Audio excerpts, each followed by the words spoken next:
नमस्कार दगड़ियों। बात बहुत ही ज़्यादा इम्पोर्टेंट है।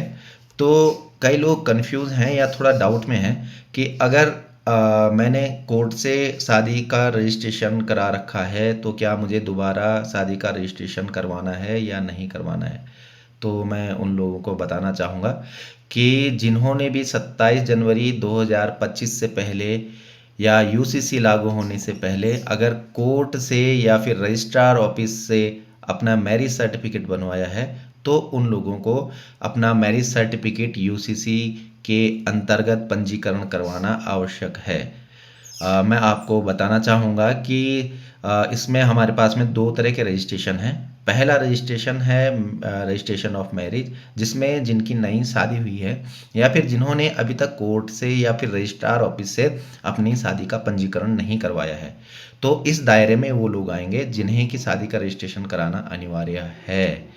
और दूसरे हैं एक्नॉलेजमेंट ऑफ मैरिज, मतलब जिन्होंने कोर्ट से अपने मैरिज का सर्टिफिकेट बनवा रखा है लेकिन वो यूसीसी के दायरे में नहीं आते हैं। मतलब 27 जनवरी 2025 से पहले जिन्होंने कोर्ट या फिर रजिस्ट्रार ऑफिस से अपना मैरिज का सर्टिफिकेट बनवाया है वो इस दायरे में आएंगे और उन्हें भी अपना मैरिज सर्टिफिकेट यूसीसी के अंतर्गत अपडेट कराना आवश्यक होगा। तो अब काफ़ी लोग पूछ रहे हैं कि इसमें डॉक्यूमेंट क्या लगेंगे। तो देखिए, फर्स्ट तो आधार कार्ड है और आधार कार्ड के ही थ्रू आपका ऑथेंटिकेशन होना है। आपका जो नाम है, आपकी जो डेट ऑफ बर्थ है वो सीधा आधार से फैच होके आ जाएगी। तो इसके लिए आपको आपके आधार के साथ में लिंक मोबाइल होना बहुत ज़रूरी है। अगर आधार के साथ में मोबाइल लिंक नहीं है तो आप यूसीसी के अंदर अपना रजिस्ट्रेशन नहीं करवा पाएंगे, क्योंकि अभी गवर्नमेंट के द्वारा इस तरह की कोई सुविधा नहीं दी गई है कि आप फिंगरप्रिंट या फेस ऑथ के द्वारा अपना रजिस्ट्रेशन इसमें करवा पाए। तो क्लियरली मैं आपको यह बताना चाहूँगा कि आधार में मोबाइल नंबर का होना बहुत ही ज़रूरी है। दूसरा है स्थायी निवास प्रमाण पत्र।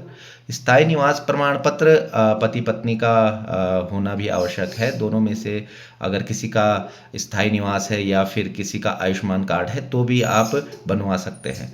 तीसरा है जन्म प्रमाण पत्र। अगर आपके पास में जन्म प्रमाण पत्र है या फिर हाई स्कूल का प्रमाण पत्र है या फिर पैन कार्ड है, तीनों ही जन्म तिथि के लिए आपके डॉक्यूमेंट लग जाएंगे।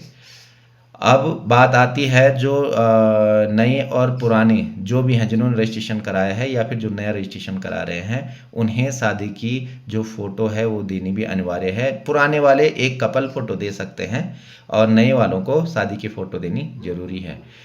यदि बच्चे हैं, जो एक्नॉलेजमेंट ऑफ मैरिज के केस में या फिर न्यू रजिस्ट्रेशन के केस में अगर किसी के बच्चे हैं तो उन बच्चों का जन्म प्रमाण पत्र देना भी आवश्यक होगा, क्योंकि उनकी डिटेल भी इसमें ऐड होगी।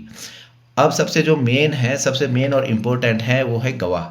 आपको दो गवाह ऐसे लाने पड़ेंगे जिनके आधार कार्ड से मोबाइल लिंक हों और उनकी गवाही भी सामने होगी। अगर आपका एक्नॉलेजमेंट ऑफ मैरिज है तो केवल ओटीपी दे के आप अपना मैरिज सर्टिफिकेट बनवा सकते हैं गवाहों के केस में। लेकिन अगर आपका फ्रेश है, नया है या फिर आपने रजिस्ट्रार ऑफिस से नहीं बनवाया है अभी तक, तो उनकी गवाही भी होगी, उसमें वीडियो बन जाएगी। उन दोनों की दो गवाह लाने भी आवश्यक हैं। अगर यूसीसी लागू होने के बाद आपने शादी की है तो जो पंडित जी हैं या फिर आपके मौलवी हैं या फिर आपके अगर क्रिश्चियन उसमें अगर फादर हैं तो उनसे एक प्रमाण पत्र लाना भी आवश्यक होगा। अगर पहले से शादी रजिस्टर्ड है तो इस चीज़ की ज़रूरत वहाँ पर नहीं होगी। वहाँ पर उनकी थोड़ा सा डिटेल देके आप अपना मैरिज सर्टिफिकेट बनवा सकते हैं। सबसे इम्पोर्टेंट बात है दूल्हा दुल्हन और जो गवाह है न्यू केस में उनके मोबाइल नंबर आधार के साथ में रजिस्टर होने ज़रूरी हैं। अब इसमें आपको दो ऑप्शन मिलते हैं।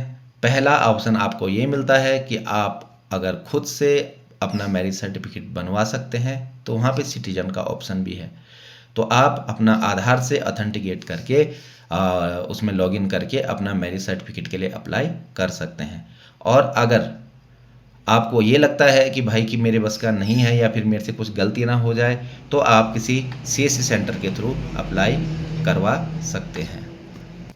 अब मैंने आपको ये सारी बातें बता दी हैं कि registration of marriage and acknowledgement of marriage. अगर आपका एक्नॉलेजमेंट मैरिज है तो आपका जो पुराना वाला शादी का सर्टिफिकेट बना हुआ है कोर्ट ऑफिस या फिर रजिस्ट्रार ऑफिस से, वो भी उसमें संलग्न करना ज़रूरी है। बस दोनों में ज़रा सा अंतर है कि जिनका पहले से मैरिज का सर्टिफिकेट कोर्ट से बना हुआ है उनको थोड़ा डॉक्यूमेंट कम कम लगेंगे और उनकी फ़ीस भी बहुत कम है। और इसके अलावा ये सब चीज़ें मैंने आपको बता दी हैं। अगर आपको जानकारी अच्छी लगी हो तो और अगर आप चाहते हैं कि मैं आगे इसके बाद जो आप अगर सेल्फ से रजिस्ट्रेशन करना चाहते हैं तो किस तरह से रजिस्ट्रेशन करना है इसकी एक वीडियो ज़रूर डालूँगा। तो उसके लिए आप मेरे चैनल को सब्सक्राइब या फिर लाइक या फिर शेयर ज़रूर कर सकते हैं अगर आपको जानकारी अच्छी लगी हो। थैंक यू, धन्यवाद।